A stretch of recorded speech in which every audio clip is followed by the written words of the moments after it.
that after the COVID-19 pandemic, now the new pandemic we are dealing with is the pandemic of lies. Yeah. It's the pandemic of lies. You know, people stand up and they say things that they think make sense. You know, I've been looking at politicians, and fortunately, I have the opportunity of having served in cabinet. I know how a budget is drawn, and I know how much money we have in our resources to draw a budget.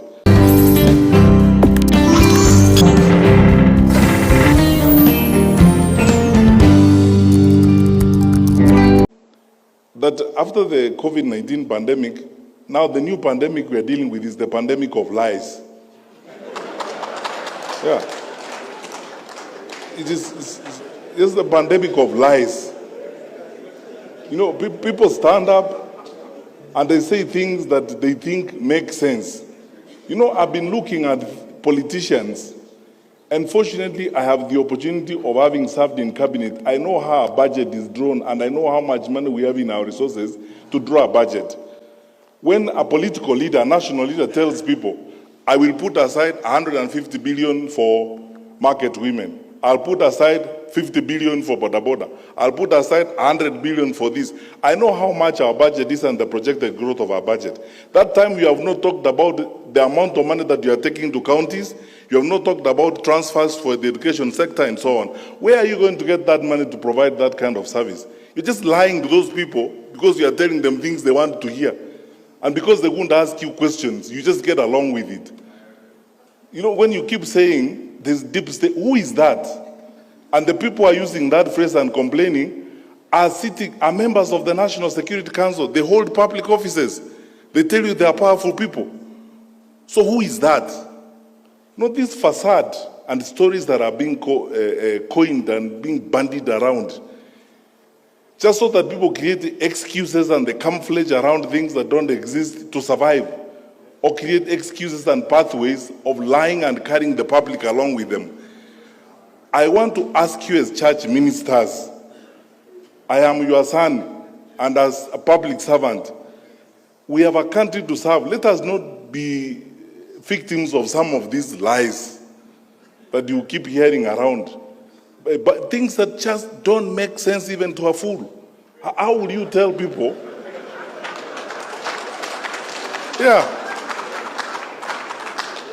How would you stand up? I'm asking you.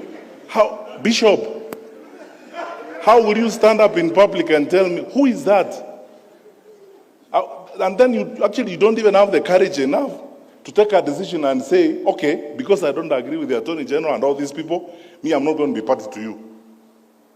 In the morning, you speak like government. In the afternoon, you speak like opposition. You see, the question, let's be honest. You see, the total annihilation of common sense and betrayal of common sense in the political practice in this country is shocking. When you tell people about there being who is that? What is that deep state? The Inspector General who seated here? We have passed a constitution that requires us, it's in black and white. You know, even me, if I have to give directions to the Inspector General, the law requires that I put it in writing. And since I became Minister for Interior, I told the nation the other day, I've written 2 such letters, one to Boynet and one to him, to provide policy guidance. And even before I send it, I asked the Attorney General, does it pass muster? The Attorney General says, under the law, you can't do this. So, stop here, let us proceed. Now, how can you turn around in a country of the amount of freedom that we have? Nairobi, for your record, Bishop, Nairobi houses the largest number of foreign correspondents and media houses on this continent. I've challenged people, if you don't think there's freedom in Nairobi, go and report from Addis. Yeah. With all this freedom we have, in a country where the president is insulted liberally by everybody, by opposition politicians, how will you tell me that there exists a covert, dark op element of government that is intended to do certain things? When did you last face and scrutinize and excoriate the Minister for Security? I am here to answer questions. Which is this dark side that exists? Where is it? Don't be drawn. I'm telling you, don't be drawn to some of this. You see, we are unfortunate that we have a brand of leaders.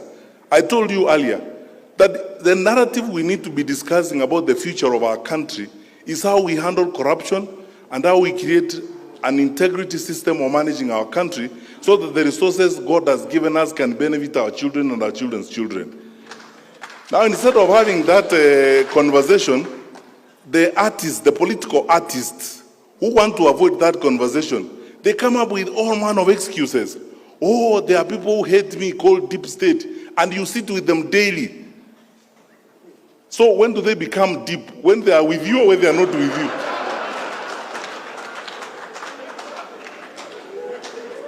So, look,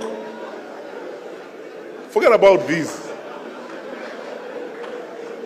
We run an open, transparent, accountable government.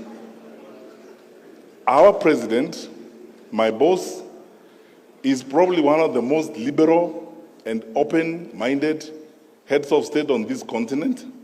We are a responsive government.